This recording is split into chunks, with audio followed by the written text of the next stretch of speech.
हरे कृष्णा, राधे राधे। आप सभी का दिन शुभ और मंगलमय हो और कान्हा जी का आशीर्वाद आप सब परिवारजनों पर सदा बने रहे। कान्हा जी आप सभी की मनोकामनाएं पूर्ण करें। आज सुनिए कार्तिक मास महात्म का अंतिम अध्याय यानी अध्याय 31। आज का अध्याय शुभारंभ करने से पहले आपको सुनाते हैं भगवान गणेश जी और माता लक्ष्मी जी की कथा। एक समय की बात है, एक गांव में माँ बेटी रहा करती थी।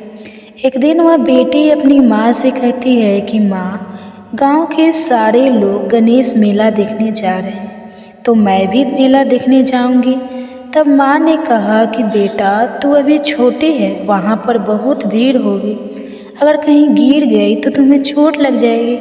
फिर लड़की ने माँ की बात नहीं सुनी और कहने लगी कि माँ, मैं तो मेला देखने जाऊंगी, आप मुझे आज्ञा दे ताकि मैं भी गणेश जी भगवान के दर्शन करके आऊँ। तो इस तरह अपनी बेटी की जीत करते हुए देखकर उसकी माँ ने उसे 2 लड्डू दे दिए और थोड़ा सा पानी पीने को दे दिया और कहा कि बेटा, एक लड्डू गणेश जी भगवान को खिला देना और थोड़ा सा पानी पिला देना, दूसरा लड्डू तुम खा लेना और बाकी बचा हुआ पानी भी पी लेना। वापस आओगे तब तक तुम्हें भूख लग जाएगी। तो इस तरह वह लड़की अपनी माँ की आज्ञा लेकर गणेश मेला देखने गई। मेला खत्म होने पर सारे गांव वाले वापस आ गए, लेकिन वह लड़की घर नहीं आई। मेले में जो गणेश जी की मूर्ति थी उसके पास वो जाकर बैठ गई और कहने लगी कि गणेश जी, एक लड्डू खा लो और पानी पी लो। माँ ने भेजे है और कहा है कि एक लड्डू और थोड़ा सा पानी आपके लिए है और दूसरा लड्डू और बचा हुआ पानी मेरे लिए है। पर गणेश जी तो नहीं आए। थोड़ी देर बाद वह कहने लगी कि गणेश जी, पहले आपको खाना है, आपको खाने के बाद ही मैं खाऊंगी और मुझे जोरों की भूख लगी है। इस तरह कहते हुए बार बार गणेश जी से वह प्रार्थना करने लगी। कहते कहते सारी रात बीत गई। गणेश जी सोचने लगे कि अगर मैंने एक लड्डू नहीं खाया और पानी नहीं पिया तो यह भूखी ही यहीं पर बैठी रहेगी और घर नहीं जाएगी। यह सोचकर गणेश जी एक लड़के का वेश बनाकर वहाँ पर आए और कहने लगे कि लाओ मेरा लड्डू और थोड़ा सा पानी। तो उसने कहा, मैं कैसे मान लूँ कि तुम गणेश जी भगवान हो। तो गणेश जी भगवान उसके भोलेपन से बहुत ही खुश हुए और अपने असली रूप में आ गए। यह देखकर वह लड़की बहुत ही खुश हुई और भगवान को प्रणाम करके उसने लड्डू और पानी का भोग लगा दिया। तो भगवान ने लड्डू खाया और पानी पीकर उस लड़की से कहा कि बेटा, मैं तेरी भक्ति से बहुत प्रसन्न हूँ, मांगो, तुम क्या मांगती हो। तो वह लड़की मन ही मन सोचने लगी कि क्या मांगूँ, अन्न मांगूँ या धन मांगूँ या अपने लिए अच्छा सा वर मांगूँ, खेत मांगूँ या महल मांगूँ। वह तो मन में सोच ही रही थी कि गणेश जी तो उसके मन की बात जान गए और कहने लगे कि बेटा, तुम अपने घर जाओ, जो तुमने मन में सोचा है वह सब तुम्हें मिलेगा। यह सुनकर वह लड़की बहुत खुश हुई और जल्दी जल्दी अपने घर को चली गई और सोचने लगी कि माँ को जाकर बताऊंगी। पर उसकी माँ का तो पीछे चिंता के मारे पूरा हाल था। वह सोच रही थी कि लड़की को कहीं कुछ हो ना गया हो। सारी रात उसी के इंतजार में बिता दी। सुबह हुई तो लड़की घर पहुंची तो चिंतित भाव में माँ ने उससे पूछा कि बेटा, तुम कैसी हो, इतनी देर कहाँ थी। तो बेटी ने कहा कि माँ, जैसे आपने कहा था मैंने तो वैसा ही किया। गणेश जी आए ही नहीं, सारी रात बीत गई। सुबह जब होने वाली थी तब गणेश जी आए। फिर मैंने एक लड्डू और पानी गणेश जी को दिया, उसके बाद ही दूसरा लड्डू और बचा हुआ पानी मैंने पिया। इसलिए गणेश जी ने मुझे आशीर्वाद दिया कि जो कुछ मैं मांग रही हूँ वह सब कुछ पूरा हो जाएगा। यह सुनकर उसकी माँ बहुत खुश हुई और माँ बेटी के देखते ही देखते जैसा लड़की ने सोचा था वह सब कुछ वैसा हो गया। हे गणेश जी भगवान, जैसे आपने उस लड़की की पूजा स्वीकार की वैसे सबकी करना, सुख सौभाग्य सबका बनाए रखना। तो प्रेम से बोलिए गणेश भगवान की जय। आइए अब सुनते हैं माँ लक्ष्मी जी की कथा। इस कथा को सुनने से घर में धन वैभव की प्राप्ति होती है और सुख सौभाग्य बना रहता है। तो प्रेम से बोलिए माँ महालक्ष्मी जी की जय। एक समय की बात है, भद्रसव नाम के एक राजा थे। वे बड़े ही पराक्रमी राजा। उनकी पत्नी का नाम सूरज चंद्रिका था। रानी देखने में बहुत ही सुंदर और सुलक्षण थी तथा पतिव्रता नारी थी। उन दोनों को 7 पुत्र तथा उसके बाद में एक कन्या का वरदान मिला था। तो वरदान के अनुसार उन्हें पहले 7 पुत्रों की प्राप्ति हुई, उसके बाद एक कन्या ने जन्म लिया। तो राजा और रानी ने अपनी बेटी का नाम श्याम बाला रखा। एक समय की बात है कि माँ लक्ष्मी जी के मन में आया कि मैं महल में जाकर राजा के राज प्रसाद में रहूं। इसके राजा को दुगुनी धन दौलत की प्राप्ति होगी और वह इस धन दौलत से अपनी प्रजा को और भी अधिक सुख दे पाएगा। अगर गरीब के घर में रहूंगी तो वह तो स्वार्थी की तरह केवल अपने ऊपर ही खर्च करेगा। तो यह सोच के श्री महालक्ष्मी जी ने बूढ़ी ब्राह्मण स्त्री का रूप धारण किया और हाथ में लाठी लेकर लाठी के सहारे धीरे धीरे रानी के महल के द्वार तक पहुंच गए। उन्होंने बूढ़ी औरत का रूप धारण किया था, फिर भी उनके चेहरे पर देवी का तेज था। उन्हें देखते ही एक दासी सामने आई और पूछने लगी कि आपका नाम क्या है, कौन से गांव से आई है, क्या काम करती है, आपका धर्म क्या है। तो वृद्ध ब्राह्मण का रूप धारी लक्ष्मी माता ने कहा कि बेटी, मेरा नाम कमला है, मेरे पति का नाम भुवनेश्वर है, हम द्वारिका में रहते हैं। तुम्हारी रानी पिछले जन्म में एक वैश्य की पत्नी थी। वह वैश्य गरीब था, दरिद्रता के कारण इनके घर में रोजाना झगड़े होते थे। उसका पति उसे रोज मारता था। इन्हीं बातों से तंग आकर वह घर छोड़कर चली गई और वन में खाली पेट भटकने लगी। मुझे इसकी दुर्दशा पर दया आ गई और मैंने उसे सुख संपत्ति देने वाली श्री महालक्ष्मी जी की कथा सुनाई थी। मेरे कहने पर उसने श्री महालक्ष्मी जी का व्रत किया था, जिससे लक्ष्मी माता प्रसन्न हुई और इसकी गरीबी दूर हो गई। उसका घर धन दौलत संपत्ति से भर गया। बाद में पति और पत्नी अपने जीवन में सारे सुखों का भोग करते हुए परलोक को चले गए। लक्ष्मी व्रत के कारण वे पहले लक्ष्मी लोक में रहे। उन्होंने जितने साल महालक्ष्मी जी का व्रत किया था उतने हजारों सालों तक उन्हें वहाँ पर सुख भोगना। उसके बाद तुम्हारी रानी का जन्म राजा घराने में हुआ है, परंतु वह तो श्री महालक्ष्मी जी का व्रत करना भूल गई है। उसे मैं याद दिलाने आई हूँ। तो बुढ़िया माई की बात सुनकर दासी ने उन्हें प्रणाम किया तथा श्री महालक्ष्मी का व्रत किस तरह किया जाता है इसके बारे में पूछा। तो महालक्ष्मी जी ने दासी को पूजा की विधि और व्रत की महिमा बताई। इसके बाद वह दासी माता को प्रणाम करके रानी को यह बताने के लिए अंदर चली गई। लेकिन राज वैभव में रहते हुए रानी को अपने ऐश्वर्य का बहुत घमंड था। संपत्ति तथा अधिकार की वजह से वह उन्मत्त हो गई थी। दासी द्वारा बताई गई बुढ़िया की बातें सुनकर वह आग बबूला हो गई और भागकर राजा द्वार पर आई और बुढ़िया के रूप में आई श्री महालक्ष्मी जी पर क्रोध के मारे न जाने कौन कौन से शब्द कहने लगी। रानी को पता नहीं था कि बुढ़िया के रूप में माँ महालक्ष्मी स्वयं आई है।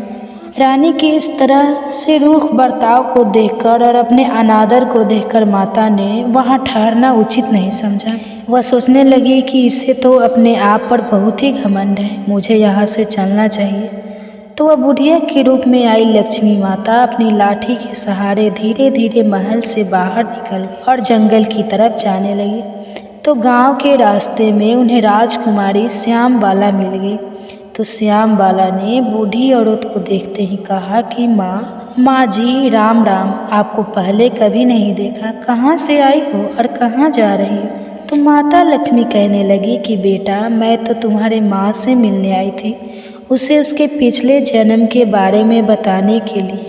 तो उसने तो मुझ पर क्रोध किया और मेरा अनादर किया। मैं तो सिर्फ उसे माता लक्ष्मी का व्रत करने के लिए बोली। यह सुनते ही श्याम बाला ने अपनी ओर से माता महालक्ष्मी से माफ़ी मांगी और कहा कि माँ जी, आप मुझे व्रत की विधि बता दो तो मैं आपके बताए अनुसार व्रत जरूर करूँगी।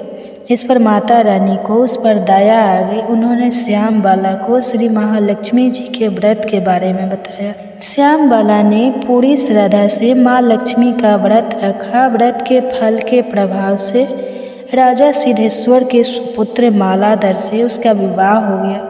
वह धन दौलत ऐश्वर्य वैभव से माला माल होकर और पति के साथ ससुराल में आनंद से रहने लगी। इधर रानी पर महालक्ष्मी जी का प्रकोप हुआ। प्रकोप के कारण राजा भद्रसवा का राज्य और सारा कारोबार नष्ट हो गया। ऐसी हालत में एक दिन राजा ने रानी से निवेदन किया कि हमारा दामाद इतना बड़ा राजा है, इतना धनवान और ऐश्वर्यशाली है, क्यों न उसके पास जाए, उसे अपना हाल बताए तो वह हमारी मदद जरूर करेंगे। रानी की बात सुनकर राजा ने कहा कि तुम यहीं पर रुको, मैं बेटी और दामाद के पास जाकर आता हूँ। यह कहकर राजा भद्रसवा अपने दामाद के पास जाने के लिए रवाना हो गए। उसके राज्य में पहुंचकर एक तालाब के किनारे थोड़ी देर विश्राम करने के लिए ठहर गए। उसी तालाब से पानी लेने आने जाने वाली दासियां ने उन्हें देखा तो उन्होंने बड़ी ही विनम्रतापूर्वक पूछा कि आप कौन हैं। तो उन्हें मालूम हुआ कि वो तो रानी श्यामबाला के पिता हैं। वे दौड़ती हुई रानी श्यामबाला के पास गई और सारी बात बताई। तो रानी ने दासी के हाथ राज परिधान भोजन बड़े ठाठ से स्वागत और आदर सत्कार करके अपने पिताजी को बुलाया और खूब खातिरदारी की। 2-4 दिन रुकने के बाद में जब राजा भद्रसवा लौटने लगी तो उनकी बेटी ने सोने की मोहरों से भरा हुआ घड़ा दिया। जब राजा भद्रसवा पर लौट आया तो उन्हें देखकर रानी सूरज चंद्रिका बहुत ही खुश हुई कि फटे पुराने कपड़े पहनकर गए थे और राजा के परिधान में वापस आए हैं तो बेटी ने खूब सारा धन दिया होगा। फिर राजा ने वह घड़ा अपनी पत्नी सूरज चंद्रिका को दे दिया। जैसे ही उसने घड़े को खोला तो वह कहने लगी कि हाय राम, हे भगवान, इस घड़े में तो कोयले भरे हुए हैं, पर यह तो सब महालक्ष्मी जी के प्रकोप से हुआ था। रानी को बहुत गुस्सा आया। वह सोचने लगी कि मेरी बेटी को धन का घमंड हो गया है और उसने हमारा अपमान किया है। इस बार वह स्वयं अपनी कन्या के पास गई। उस दिन श्यामबाला ने माँ लक्ष्मी का व्रत रखा था। अपनी माँ को आया देखकर वह बहुत खुश हुई और अपनी माँ से भी महालक्ष्मी का व्रत करवाया। व्रत और पूजा पाठ करने के बाद में रानी अपने घर आ गई। व्रत रखने से रानी को बड़ा ही सुकून महसूस हुआ। रानी भी नियम से लक्ष्मी माता के व्रत को रखने लगी तो महालक्ष्मी के व्रत को रखने से उसे फिर से राजपाट, धन, दौलत, ऐश्वर्य प्राप्त हुआ। वह सुख, शांति और आनंद में जीवन बिताने लगी। कुछ दिनों के बाद में राजकन्या श्यामबाला अपने पिता के घर आई तो उसे घर आया देखकर सूरज चंद्रिका को पुरानी बातें याद आ गई। वह सोचने लगी कि बेटी तो जरूर है, पर इसने अपने पिताजी को कोयले से भरा हुआ घड़ा दिया था, बुरे वक्त में हमारे काम नहीं आया। आज भगवान की कृपा से मेरे तो खूब धन धाने हैं। इस तरह पुरानी बातों को याद करती हुई सूरज चंद्रिका ने अपनी बेटी के घर आने पर कोई खुशी जाहिर नहीं की। श्यामबाला को अपने पिता के घर पर कोई मान सम्मान भी नहीं मिला, बल्कि उसका अनादर हुआ। उसने इस बात का बुरा नहीं माना। वह कुछ दिन मायके में रही और फिर ससुराल के लिए जाने लगी तो उसकी माँ ने उसे कुछ नहीं दिया। उसने वहाँ से थोड़ा सा नमक लिया और अपने पल्लू में बांध लिया और वह अपने ससुराल को लौट आई। श्यामबाला को आया देखकर उसके पति ने पूछा कि श्यामबाला, मायके जाकर आई हो, क्या लेकर आई है? तो उसने जवाब दिया कि मैं तो वहाँ बहुत सारे धन लाई हूँ। तो पति ने पूछा कि इसका मतलब क्या है? तो श्यामबाला ने कहा कि थोड़ा धीरज रखो, सब कुछ मालूम हो जाएगा। उस दिन श्यामबाला ने सारा भोजन बनाया तो उसमें नमक नहीं डाला और अपने पति को भोजन परोस दिया। पति ने जब भोजन चखा तो सारा खाना बिना नमक की था, उसमें कोई भी स्वाद नहीं था। तो उसने श्यामबाला से कहा कि आज तुमने ऐसा कैसा भोजन बनाया, इसमें तो कोई भी स्वाद नहीं है। तो अपने पति की बात सुनकर श्यामबाला ने अपनी चुनरी के पल्ले के लगाई हुई गांठ खोलकर उसमें से नमक डाल दिया, जिससे सारा भोजन स्वादिष्ट हो गया। अब उसके पति ने कहा कि भोजन अब स्वादिष्ट हो गया है, आपने बिना नमक के भोजन क्यों बनाया? तो श्यामबाला बोली कि स्वामी, यही है मायके से लाया हुआ सारा। श्यामबाला के इतना कहते ही उसके पति को सारी बात समझ में आ गई। फिर दोनों हंसने लगे और साथ साथ भोजन करने लगे। हे लक्ष्मी माता, जैसे अपने श्याम बाला को धन धान्य दिया, वैसे हमें भी देना। सुख सौभाग्य का वास करना, अन्न धन के भंडार भरना। जो भी आपकी इस कथा को सुने या सुनाए, उसकी सभी मनोकामनाएं पूरी करना। तो बोलिए माँ लक्ष्मी जी की जय। आप सुनिए महालक्ष्मी जी की एक और व्रत कथा। एक समय की बात है, देवर्षि नारद भगवान श्री कृष्ण से मिलने के लिए द्वारिका नगरी में पधारे। नारद जी को देखकर भगवान श्री कृष्ण कहते हैं, हे देवर्ष पधारिए, द्वारिका नगरी में आपका स्वागत है। आज द्वारिका में आने का क्या प्रयोजन है? देवर्ष नारद कहते हैं, हे प्रभु, मन में आपके दर्शन करने की इच्छा हुई सो चला आया। भगवान श्री कृष्ण मुस्कुराते हुए कहते हैं, हे देवर्ष, अवश्य ही आपके मन में आज कोई ना कोई बात चल रही है, इसलिए निसंकोच होकर पूछ लीजिए। देवर्षि नारद कहते हैं, हे प्रभु, आप तो सब कुछ जानते हैं। मेरे मन में जो भी शंका है उसके विषय में भी आपको पता है, लेकिन फिर भी अगर आप पूछ रहे हैं तो मैं बताने की चेष्टा करता हूँ। हे प्रभु, आज मैं आपके पास यह जानने के उद्देश्य से आया हूँ कि किस कारण से मनुष्य के जीवन में दरिद्रता आती है। देवी लक्ष्मी किस कारण से मनुष्य के घर का त्याग करके चली जाती है, और वह कौन सा पुण्य है जिससे देवी लक्ष्मी सदैव ही मनुष्य के घर में वास करती है। भगवान श्री कृष्ण कहते हैं, हे देवर्ष, आज अपने समस्त मानव जाति के कल्याण के उद्देश्य से अत्यंत महत्वपूर्ण बात पूछी है। देवी लक्ष्मी के कारण ही मनुष्य के घर में सुख समृद्धि का वास होता है, और जब देवी लक्ष्मी घर का त्याग करके चली जाती है तो उस घर में दरिद्रता का ही वास होता है। इस विषय में एक प्राचीन कथा कही गई है जो मैं आपको सुनाता हूँ। जो भी मनुष्य इस कथा का श्रवण करता है उसके घर में देवी लक्ष्मी के साथ समस्त पुण्य निवास करते हैं। इसलिए आप इस कथा का श्रवण कीजिए और इसका तीनों लोकों में प्रचार कीजिए। देवर्षि नारद कहते हैं, हे प्रभु, कृपा आप मुझे वह कथा सुनाइए। आपके मुख से इस कथा को सुनना मेरा सौभाग्य है। मैं इस कथा को पूरा सुनूंगा और इसका प्रचार तीनों लोकों में करूंगा। भगवान श्री कृष्ण कहते हैं, हे देवर्षि, जो मनुष्य सत्य का साथ देता है, ईश्वर उसका साथ नहीं छोड़ते हैं। आज मैं आपको महाराज हर्षवर्धन की कथा सुनाता हूँ, जिन्होंने देवी लक्ष्मी का त्याग करके दरिद्रता को ग्रहण कर लिया था। त्रेता युग की बात है। भारतवर्ष में सत्यवादी धर्मात्मा राजा हर्षवर्धन राज्य करते थे। उनका राज्य कुंतल प्रदेश पर था। उनके राज्य की प्रजा उनसे अत्यंत संतुष्ट रहा करती थी। महाराज हर्षवर्धन बड़े दानवीर और वचन का पालन करने वाले थे। वे सदैव अपनी प्रजा के हित का ही विचार करते थे। महाराज हर्षवर्धन इतने दयालु थे कि उनकी महानता का परिचय इस बात से पता चलता है कि जब भी उनके नगर में कोई भी साधारण मनुष्य बिक्री करने के लिए बाजार में अन्न, वस्त्र आदि कोई वस्तु लाता, और यदि वह वस्तु साया काल तक नहीं बिकती तो उसे राजा स्वयं खरीद लिया करते थे, ताकि उनके राज्य से कोई खाली हाथ ना जा सके। अपनी प्रजा के हित के लिए राजा ने यह सत्य की प्रतिज्ञा की।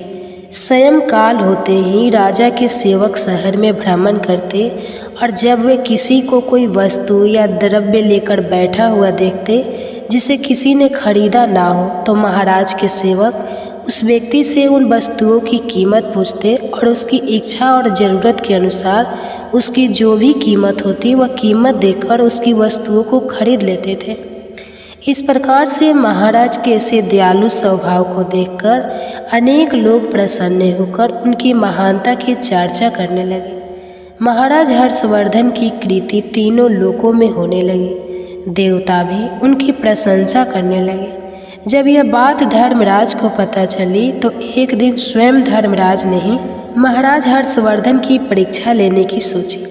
फिर एक दिन स्वयं धर्मराज एक ब्राह्मण का वेश धारण करके महाराज हर्षवर्धन की नगरी में प्रकट हुए। उन्होंने अपने साथ दरिद्रता की कारक टूटी फूटी चीज़ें, कूड़ा करकट और कचरा एक पेटी में भर कर ले लिया। अर्थात उन्हें दरिद्रता एक पेटी में भर लिया, और उस पेटी को लेकर वे सत्यवादी महाराज हर्षवर्धन के नगर में उनकी परीक्षा लेने के लिए पहुँच गए। धर्मराज उस नगर के बाजार में उस कचरे से भरी पेटी को लेकर बेचने के लिए बैठ गए। किंतु कौन सा व्यक्ति कूड़ा कचरा खरीदेगा। ब्राह्मण रूपी धर्मराज दिन भर वहीं पर बैठे रहे, लेकिन किसी ने भी उनका कूड़ा कचरा नहीं खरीदा। जब सायंकाल हुई तब राजा के सेवक हमेशा की तरह बाजार में घूमने लगे। जिसका भी बिक्री का सामान बचा होता उसे वे उचित दाम देकर खरीद लेते थे, ताकि कोई खाली हाथ घर ना जा सके। फिर उसने देखा कि एक ब्राह्मण अपनी पेटी लेकर घर बैठा हुआ है। राजा के सेवकों ने उन ब्राह्मण महाशय के पास जाकर पूछा, हे ब्राह्मण महाराज, आप इस नगर में नए दिखाई दे रहे हैं, क्या हुआ? आपका सामान किसी ने भी नहीं खरीदा। ऐसा क्या लेकर आए हैं आप अपनी इस पेटी में? महाराज के आदेश से हम आपका यह सामान खरीदने के लिए आए हैं। कृपया बताइए आपकी इस पेटी में क्या है और इसका मूल्य कितना है।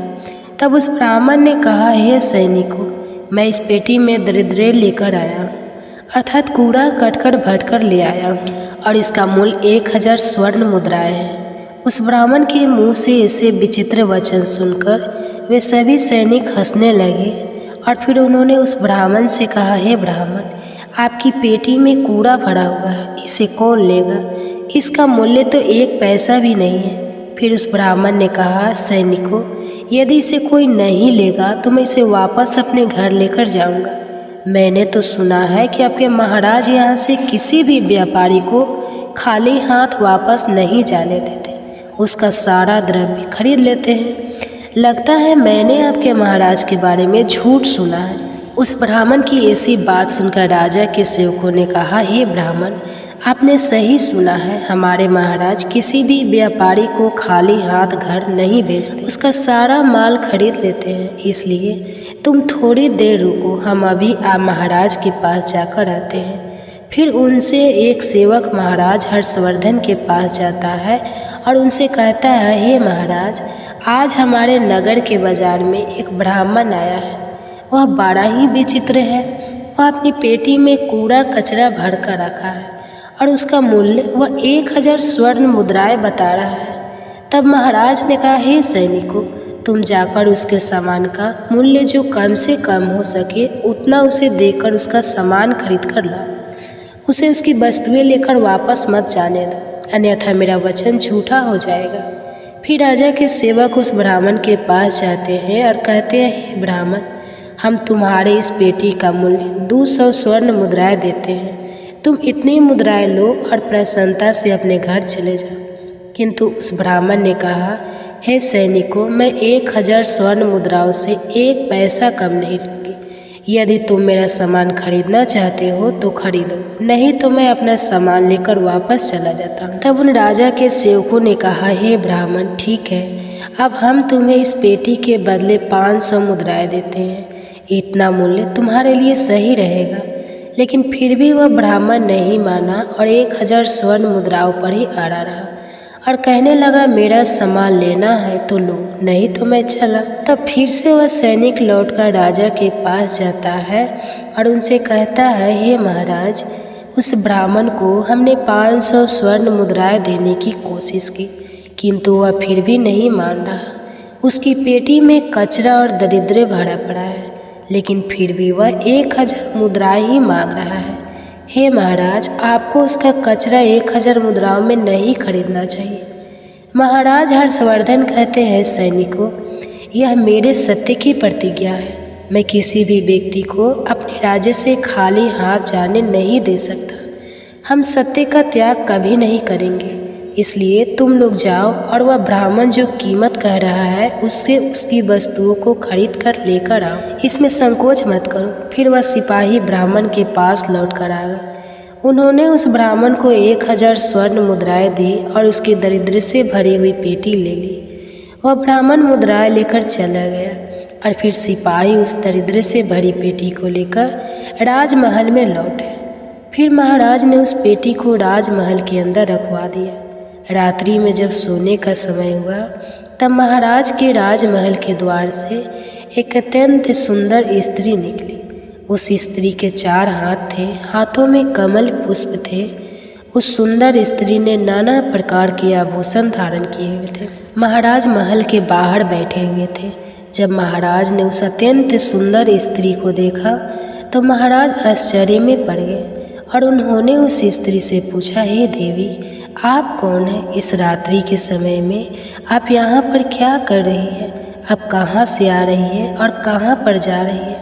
महाराज की ऐसी बात सुनकर वह स्त्री बोली, हे राजन, मैं तुम्हारे राज्य की लक्ष्मी हूँ।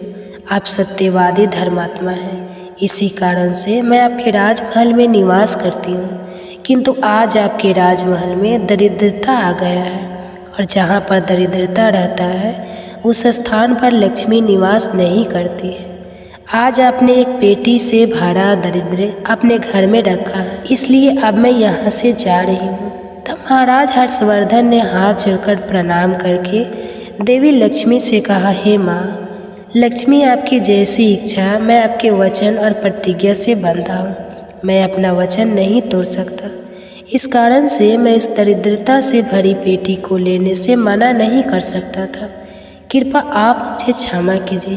तब देवी लक्ष्मी महाराज के राजमहल का त्याग करके चली जाती है। थोड़ी देर बाद राजा ने एक बहुत ही सुंदर युवा पुरुष को राजमहल के दरवाजे से निकलते देखा। तो महाराज ने उससे पूछा, हे देव, आप कौन हैं? यहाँ पर कैसे आए हैं और आप कहाँ जा रहे हैं? उस सुंदर पुरुष ने कहा, हे राजन, मेरा नाम दान है।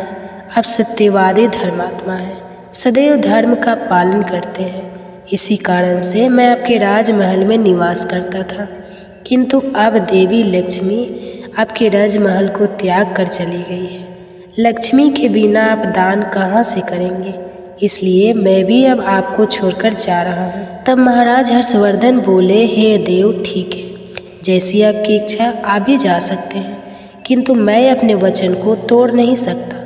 फिर वह दान भी महाराज को छोड़कर चला जाता है। उसके बाद अन्य एक सुंदर पुरुष राजमहल से निकलता हुआ दिखाई पड़ा। तब महाराज ने उससे पूछा, हे देव, आप कौन हैं और कहाँ जा रहे हैं? तो उस पुरुष ने कहा, मैं राजन, मैं यज्ञ हूँ। आप सत्यवादी धर्मात्मा हैं, आप सदैव दान धर्म करते थे, इसी कारण से मैं आपके राज्य में निवास करता था। किंतु अब देवी लक्ष्मी और दान आपका घर छोड़कर चले गए हैं, इसलिए मैं भी जा रहा हूँ, क्योंकि लक्ष्मी के बिना यज्ञ नहीं किया जा सकता और दान के बिना यज्ञ संपन्न नहीं हो सकता, इसलिए मैं भी आपका त्याग करके जा रहा हूँ। महाराज हर्षवर्धन ने कहा, हे देव, ठीक है, जैसी आपकी इच्छा आप भी जा सकते हैं, किंतु मैं अपने वचन का त्याग नहीं करूँगा। फिर वह यज्ञ भी राजमहल को छोड़कर चला जाता है। फिर कुछ समय बाद एक अन्य अत्यंत सुंदर पुरुष राजमहल से जाता हुआ दिखाई देता है। तो राजा ने उनसे भी पूछा, हे महाशय, आप कौन हैं और राजमहल छोड़कर क्यों जा रहे हैं? तब उस पुरुष ने कहा, हे राजन, मैं यश हूँ। आपके पुण्य के कारण मैं आपके घर में निवास कर रहा था, किंतु अब आपके यहाँ से लक्ष्मी, दान, यज्ञ आदि सब चले गए हैं, तो उनके बिना आपको यश की प्रकृति नहीं हो सकती, इसी कारण से मैं भी यहाँ से जा रहा हूँ। तब राजा ने उन्हें भी नमस्कार किया और आदरपूर्वक जाने दिया। फिर उसके बाद अन्य एक अत्यंत सुंदर स्त्री राजमहल से निकली, जिसने सुंदर वस्त्र परिधान किए हुए थे। उसे देखकर राजा ने पूछ लिया, हे देवी, आप कौन हैं और आप किस कारण से मेरे राज्य महल का त्याग कर रही हो? तब वह स्त्री बोली, हे राजन, मैं कृति हूँ। लक्ष्मी, दान, यज्ञ और यश ने भी आपका साथ छोड़ दिया है, तो उनके बिना मैं भी आपके राजमहल में नहीं ठहर सकती, इसलिए मैं भी जा रही हूँ। तब राजा ने उन्हें भी जाने दिया। अंत में एक अत्यंत सुंदर पुरुष राजमहल से निकला और उसे देखकर राजा ने पूछा, हे देव, आप कौन हैं और आप भी हमारे राजमहल को छोड़कर क्यों जा रहे हैं? तब उस पुरुष ने कहा, हे राजन, मैं सत्य हूँ। आप एक सत्यवादी धर्मात्मा राजा हैं, इसलिए मैं आपके यहाँ निवास करता था, किंतु अब आपके यहाँ से लक्ष्मी, दान, यज्ञ, यश, कृति आदि सभी चले गए हैं, तो मैं भी यहाँ से जा रहा हूँ। तब महाराज हर्षवर्धन ने कहा है, हे सत्य, आप भी मेरा त्याग कर रहे हैं, किंतु मैंने तो आपका कभी त्याग ही नहीं किया। आपका त्याग ना करने के कारण ही सभी मुझे छोड़कर जा रहे हैं, इसलिए आप मुझे छोड़कर कैसे जा सकते हैं? मैंने अपने सत्य वचन का पालन करने के लिए ही दरिद्र को अपने घर में रखा था। मैंने संसार के कल्याण के लिए यह वचन दिया था कि मेरे राज्य से कोई भी खाली हाथ नहीं जाएगा। जो भी मेरे राज्य में कोई वस्तु बेचने आएगा, यदि उसकी वस्तु कोई नहीं खरीदे तो उसे मैं खरीद लूँगा। इसलिए मैंने अपने सत्य वचन का पालन करने के लिए उस ब्राह्मण को 1000 स्वर्ण मुद्रा देकर उससे दरिद्र को खरीद लिया था। उसी दरिद्र की बेटी के कारण देवी लक्ष्मी ने आकर मुझसे कहा कि वे उस स्थान पर निवास नहीं करती है जिस स्थान पर दरिद्र रहता है। और देवी लक्ष्मी के जाते ही यज्ञ, दान, यश, कृति सब मुझे छोड़कर चले गए हैं। सत्य वचन का पालन करने के लिए ही मैंने उन सभी को जाने दिया और अब आप भी मुझे छोड़कर जा रहे हैं। महाराज हर्षवर्धन की बात सुनकर वह सत्य बोला, हे राजन, यदि आपने मेरे लिए ही इन सब का त्याग किया है तो ठीक है, मैं आपका राजमहल छोड़कर नहीं जाऊंगा। आप सचमुच बड़े पुण्य आत्मा और सत्यवादी हैं, इसलिए अब से मैं आपके राजमहल में ही निवास करूंगा। और वह सत्य फिर से राजमहल में लौट गई। उसके थोड़ी ही देर बाद एक सुंदर स्त्री लौट कर आ गई। उसे देखकर राजा ने पूछा, हे देवी, आप कौन हैं? आप कृति हैं। अभी आप मुझे छोड़कर चली गई थी, तो फिर वापस क्यों लौट कर आई? आप तब कृति ने कहा, हे राजन, मुझे क्षमा करो, मैं लक्ष्मी, यश, दान, यश के बिना तो रह सकती हूँ, किंतु सत्य के बिना नहीं। इसलिए जहाँ सत्य रहेगा मैं भी वहीं पर रहूँगी। फिर राजा ने कृति का स्वागत किया और वह राजमहल में चली गई। फिर यश वहाँ पर लौट कर आ गया। राजा ने उनसे पूछा, हे महाशय, आप तो यश है और आप मुझे छोड़कर चले गए थे, फिर लौट कर क्यों आए?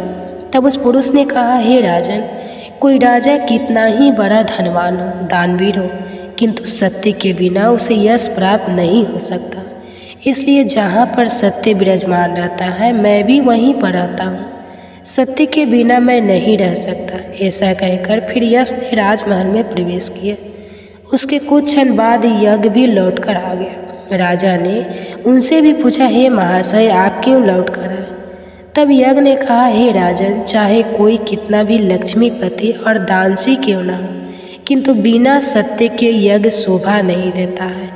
आप में सत्य विराजमान है, इसलिए मैं भी आपके पास ही रहूँगा। इतना कहकर यज्ञ भी राजमहल में वापस लौटा। उसके कुछ क्षण बाद दान भी वापस आ गया। राजा ने उनसे भी पूछा, हे महाशय, आप भी मुझे छोड़कर गए थे, फिर लौटकर किस कारण से आ गए? तब उस पुरुष ने कहा, हे राजन, मैं दान हूँ। कुछ समय पहले मैं आपको छोड़कर गया था, किंतु आप में सत्य विराजमान है और जहाँ सत्य रहता है मैं भी वहीं रहता हूँ। कोई भी मनुष्य कितना ही धनवान क्यों ना हो, किंतु बिना सत्य के वह दान नहीं कर सकता। दान का महत्व सत्य से ही होता है, इसलिए मैं भी लौटकर आ गया। राजा ने कहा, ठीक है, आपका भी स्वागत है। और फिर दान भी राजमहल में चला गया। और फिर उसके बाद साक्षात देवी लक्ष्मी लौटकर आ गई। राजा ने पूछा, हे माँ लक्ष्मी, आप वापस क्यों आ गई? आप तो मुझे छोड़कर चली गई थी। तब देवी लक्ष्मी ने कहा, हे राजन, यह आपके सत्य की परीक्षा थी। आपके यहाँ पर यश, दान, यज्ञ और सत्य सभी निवास करते हैं और लक्ष्मी के बिना सभी विफल हो जाएंगे। इसलिए मैं आपके सत्य के धर्म की रक्षा करने हेतु लौटकर आ गई हूँ। तब राजा ने कहा, हे माँ लक्ष्मी, मेरे यहाँ पर तो दरिद्रता से भरी हुई पेटी है। जहाँ दरिद्रता रहता है वहाँ पर आप कैसे निवास कर सकती हो? तब देवी लक्ष्मी ने कहा, हे राजन, मेरी कृपा से वह दरिद्रता से भरी पेटी भी स्वर्ण और रत्नों से भर जाएगी। इतना कहकर माँ लक्ष्मी भी राजमहल में प्रवेश करती है। माँ लक्ष्मी के प्रवेश करते ही वह पेटी में भरा पड़ा कड़ा कचरा रत्न और स्वर्ण के आभूषण में बदल गया। इसके कुछ समय के पश्चात स्वयं धर्मराज ब्राह्मण के रूप में राजमहल में आ गए। तब राजा ने उनसे पूछा कि हे विप्र, आप कौन हो? आपने तो मेरा त्याग नहीं किया था, फिर आप यहाँ पर कैसे आ गए? तब उस ब्राह्मण ने कहा, हे राजन, मैं साक्षात धर्म हूँ। मैं ही ब्राह्मण का रूप धारण करके आया था और मैंने ही 1000 स्वर्ण मुद्राओं के बदले तुम्हें दरिद्र दिया था, किंतु तुमने अपने सत्य के बल से मुझे जीत लिया है। इसलिए अब मैं तुम्हें वरदान देने के लिए आया हूँ। बताओ, मैं तुम्हें कौन सा वरदान करूँ? इतना कहकर धर्मराज ने अपना मूल स्वरूप धारण किया। तब राजा हर्षवर्धन ने कहा, हे धर्मराज, आपके दर्शन करके मैं धन्य हो गया। कृपा आप अपनी कृपा सदैव मुझ पर बनाए रखें, मुझे और कुछ नहीं चाहिए। फिर धर्मराज ने राजा को आशीर्वाद दिया और उस स्थान से अंतर ध्यान हो गए। भगवान श्री कृष्ण कहते हैं, हे देवर्षि नारद, इस प्रकार से अपने सत्य धर्म के कारण ही महाराज ने सभी पर विजय प्राप्त की थी। इसलिए मनुष्य को कभी भी सत्य का अनादर नहीं करना चाहिए, हमेशा सत्य का पालन करना चाहिए। जो सत्य की राह पर चलता है उसके पास लक्ष्मी, दान, यज्ञ, यश, कीर्ति सदैव निवास करती है। तो प्रिय श्रोताओं, इस प्रकार से भगवान श्री कृष्ण ने नारद जी को अत्यंत महत्वपूर्ण ज्ञान दिया है। आपको यह कथा कैसी लगी कमेंट्स करके अवश्य बताएं। अगर जानकारी अच्छी लगी हो तो वीडियो को लाइक ज़रूर करें और कमेंट्स में जय श्री कृष्णा और जय माँ लक्ष्मी जरूर लिखें। साथ ही चैनल को सब्सक्राइब करें। आप सभी का धन्यवाद।